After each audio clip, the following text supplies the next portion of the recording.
Hey YouTube, I'm back. It's been a while since I last made a video. I've been really busy with school and things like that, as I think I talked about in my first introductory video to this channel. I'm not doing a very good job of maintaining this channel, so this is my attempt to make up for that. I found some time, and I thought I would make another video to at least keep this thing going. So one of the things that I wanted to do with this channel was to try and introduce some, not necessarily new methods or completely original methods in relation to tarot reading, but at least to share what I have found to be very useful. So what I wanted to talk about tonight was one such method.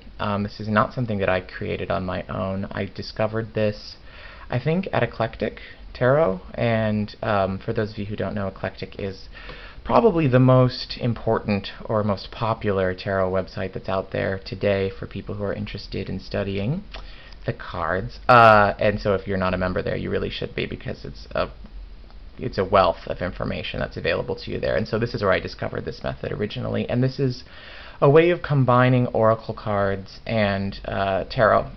Oracle cards are fine, they can work fine on their own, and I actually think that some of them are rather interesting. I am more interested in tarot personally, but when I do use oracle cards, I tend to use them in this way, in what I'm going to talk about in this video. What I like about this method is that it allows you to read tarot when you don't have an idea about what you really want to ask. So usually when you approach tarot, you have a question in mind, or at least an issue that you want to know something about. But that doesn't always happen, and sometimes you just feel like reading, or if you're like me and you're trying to maintain practice, but you don't ever or don't often have a particular problem that's plaguing you that you would like some advice on, this is something which you can do. What it does is allows you to generate a random spread. And this is the other thing. You use this method when you don't have a question, and then also when you don't really know a spread, or you have a spread in mind, because you don't have to come to this with anything. The cards sort of do it all for you, and then you get to interpret a message from that. So I've now talked, it looks from my clock on my camera, I've talked for 2.5 minutes about this method without actually telling you what it is, so I should probably get around to that. The method is pretty simple. What you do is you use an oracle deck in order to generate your spread. This sort of makes the entire process let up to chance. So the one that I have here is the Victorian Flower Oracle from Magic Realist Press. This, I believe, is one of their early to mid-range projects.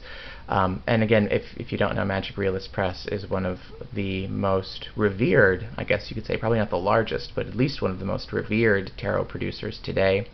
They are a studio in Prague, Baba Studios. Anyway, so this is their Victorian Flower Oracle, and like a lot of oracles, it's themed on the language of flowers, the Victorian penchant for using flowers in order to signify different things about human life. So here we have, for example, water arum, I think that's how you might pronounce it, and it signifies roots and ties. I'm not sure if the camera's actually picking that up or not.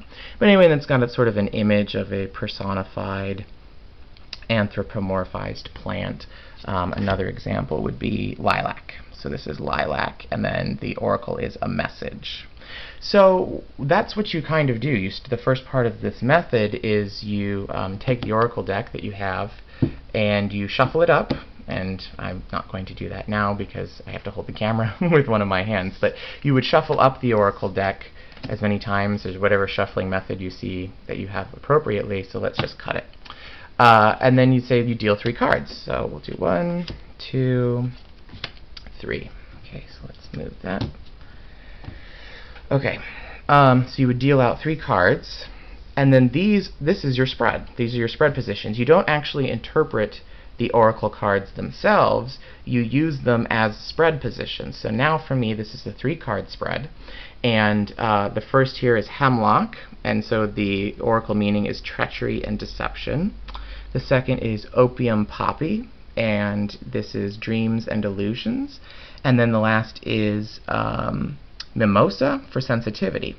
So the spread positions in this tarot reading that I'm about to do, the first spread position is treachery and deception. So the first card that falls there has to deal with treachery and deception.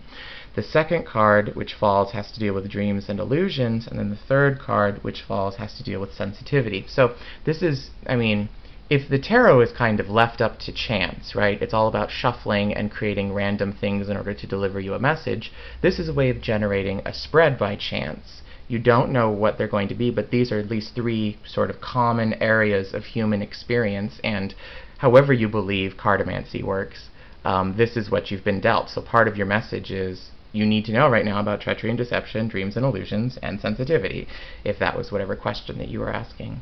So you have your three spread positions now, and then what you would do is take your tarot deck. So I have my trusty Pamela Colman Smith commemorative deck here, so we'll cut that as well.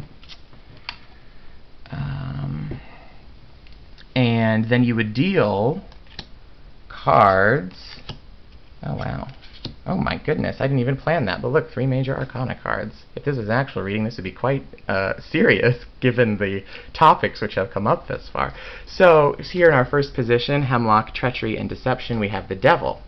So that you would read these two things in concert now, your spread position, and then, or your card position, the position within the spread itself, and then this is what's going on in relation to that aspect of your life. So right now, treachery and deception is marked by the devil, for example. Dreams and illusions is marked by the Empress, and then sensitivity is marked by death. So I guess if I were to read these sorts of things now, you could say that treachery and deception are actually playing a high role in life right now, that the devil in some ways represents that kind of deception, the conquering of the material world over the non-material world, I guess you could say. So in this instance, that's being portrayed as treacherous or deceptive. So maybe whatever the question was, the deception that is being pointed out here is that there is more to this situation than just the material. That materialism is deceiving you, for example, or that materialism, being too focused on pleasures and things like that, is treacherous in this instance. So in some ways this functions as a warning. And then the second part of the spread, which is dreams and delusions, is the Empress. So this could be a lot of maybe unfulfilled expectations about creative work, or a lot of plans but no real materialism here in relation to creative work. So yeah, that's, I mean, the Empress to me is the generative component of the tarot. She is the life force. She's everything about that. She is the mother, you know, is the archetypical mother, I guess you could say. So there's dreams and delusions about those sorts of things because we're being deceived by the materialism of the situation, for example. So you see how you can start to combine these things. Even though your spread is very random, the whole point, like any tarot reading, is to start to read these things together. And then finally, mimosa, or sensitivity here, is being read in relation to death. So this would be sensitivity in relation to change, an inevitable change, change which can't be stopped, change which, so that new things can surface. So I guess if I were to tie all of this together, I would say that right now you have a lot of dreams, you know, you being the fictitious querent for a question that we didn't even ask, but it would basically, you approach this kind of method by saying, what's going on in my life right now, if you had a question, and it's just a message, and you try and piece it together. So this would be dreams and delusions of sort of creative work, but aren't manifesting because right now you're being sort of deceived or blocked by the material world. It's distracting you at this point. It suggests that that's all there is. So what you need to do instead is be sensitive to this notion of natural change. That's what's going to clear away the old brush of the devil and maybe make this less of an illusion, less of a dream.